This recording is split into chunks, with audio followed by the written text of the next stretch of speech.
Korang, welcome to the Speedos channel. Okay, hari tu saya dah janji nak review suara Boya Mic MM1 ni macam mana kan. Okay, jom hari ni saya akan tunjukkan macam mana kualiti sound Boya Mic MM1. Let's go.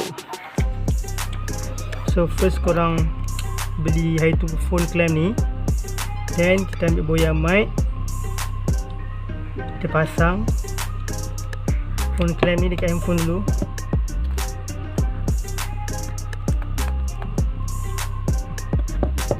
Okay, agak-agak dia tak kena lah dengan sound ni nanti. Okay, lepas korang dah kapit, korang pasang Boya Mic ni dekat sini. Okay, tu korang ketatkan skru dia sini. So lepas korang dah kepit, korang ambil je mic ni, cocok dekat belakang. Okay,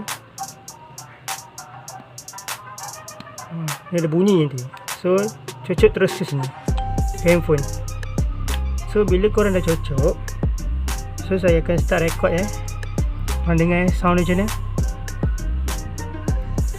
Halo, Assalamualaikum. Nama saya Speedos Channel.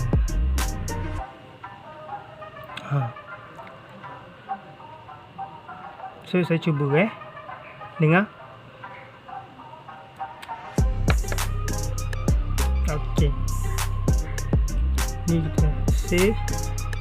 So sekarang kita dengar macam mana sound dia.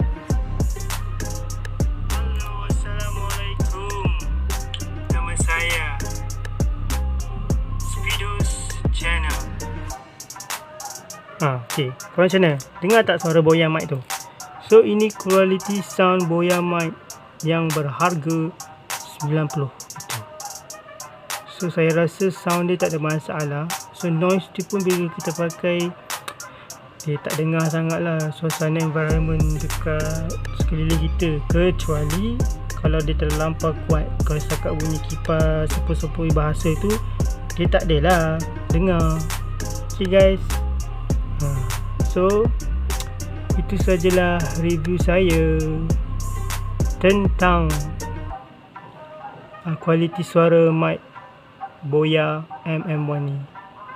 Itu saja. Sekian, terima kasih. Jangan lupa like, share dan subscribe.